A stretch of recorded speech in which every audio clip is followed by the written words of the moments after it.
کیا آپ جانتے ہیں کہ ایک شخص جو کبھی غربت کی گہرائیوں میں تھا کیسے پاکستان کا سب سے بڑا ریئل اسٹیٹ بادشاہ بنا اور پھر کیسے ایک دن اس کی سلطنت زوال کے دہانے پر آ گئی؟ یہ کہانی ہے ملک ریاض کی، جو کامیابی کے آسمان کو چھو لینے کے بعد اچانک زمین بوس ہو گیا۔ لیکن اس کہانی میں صرف کامیابی اور ناکامی نہیں بلکہ طاقت، سیاست اور متنازع فیصلوں کا ایک پیچیدہ کھیل بھی ہے۔ ملک ریاض کی زندگی کا آغاز 1954 میں ایک چھوٹے سے گاؤں میں ہوا۔ ان کے والد ایک معمولی مزدور تھے اور گھر میں اکثر 2 وقت کی روٹی کا مسئلہ رہتا تھا۔ ملک ریاض نے بچپن ہی سے محنت کرنا شروع کر دی۔ وہ صبح سویرے اٹھتے، گلیوں میں چائے بیچتے اور شام کو اسکول جاتے۔ لیکن ان کی زندگی کا یہ دور صرف غربت ہی نہیں بلکہ حوصلے اور عزم کی ایک کہانی بھی تھا۔ ایک دن جب ملک ریاض کی عمر صرف 12 سال تھی، ان کے والد بیمار پڑ گئے اور گھر کی ذمہ داری ان کے کندھوں پر آ گئی۔ وہ دن رات محنت کرتے لیکن پیسے کی قلت نے انہیں کبھی ہار ماننے نہیں دیا۔ یہی وہ وقت تھا جب انہوں نے فیصلہ کیا کہ وہ اپنی قسمت بدلیں گے، چاہے اس کے لیے انہیں کتنی ہی قربانیاں کیوں نہ دینی پڑے۔ اس دور میں ملک ریاض نے اپنی ماں سے ایک سبق سیکھا کہ جب تک سانس ہے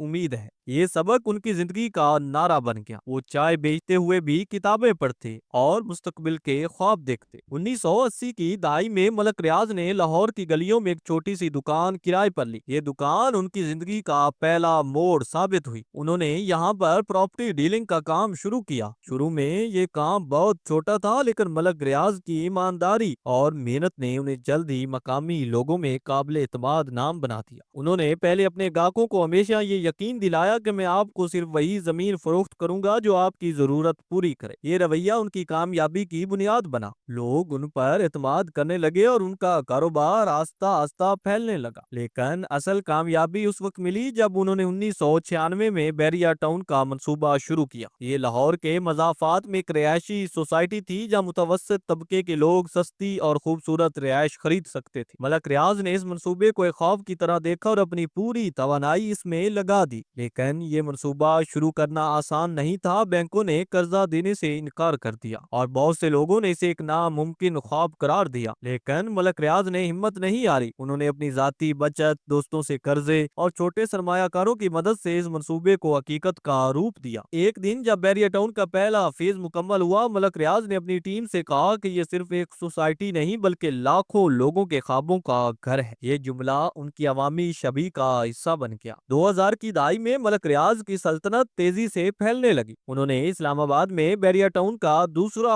فیز شروع کیا جو پاکستان کی سب سے بڑی رہائشی سوسائٹی بن گئی۔ اس سوسائٹی میں نہ صرف گھر تھے بلکہ شاپنگ مالز، ہسپتال، اسکول اور یہاں تک کہ اپنا ایک پاور پلانٹ بھی تھا۔ ملک ریاض کی کامیابی کا راز کیا تھا؟ وہ کہتے ہیں کہ میں نے ہمیشہ عوامی ضروریات پر توجہ دی۔ لوگوں کو سستی رہائش چاہیے تو میں نے وہ دی۔ ان کے منصوبوں نے نہ صرف ہزاروں لوگوں کو گھر دیے بلکہ لاکھوں کو روزگار بھی ملا۔ لیکن یہی وہ دور تھا جب ان پر تنازعات کا سایہ بھی پڑنا شروع ہوا۔ کچھ لوگوں نے الزام لگایا کہ ملک ریاض زمینیں غیر قانونی طریقے سے حاصل کرتے ہیں۔ کچھ کا کہنا تھا کہ وہ مقامی لوگوں کو بے دخل کر کے ان کی زمینوں پر قبضہ کرتے ہیں۔ یہ الزامات ان کی کامیابی کے ساتھ ساتھ چلتے رہے۔ ایک مرتبہ ایک بزرگ کسان نے ملک ریاض کو للکارا کہ آپ نے میری زمین چھین لی لیکن میری آواز کو دبانے کی کوشش نہ کریں۔ ملک ریاض نے جواب دیا، میں نے آپ کو زمین کی قیمت ادا کی ہے۔ اگر آپ کو لگتا ہے کہ یہ ناانصافی ہے تو عدالت کا دروازہ کھلا ہے۔ یہ واقعہ میڈیا میں کئی ہفتوں تک زیر بحث رہا۔ 2010 میں ملک ریاض کا نام ایک بڑے اسکینڈل میں سامنے آیا۔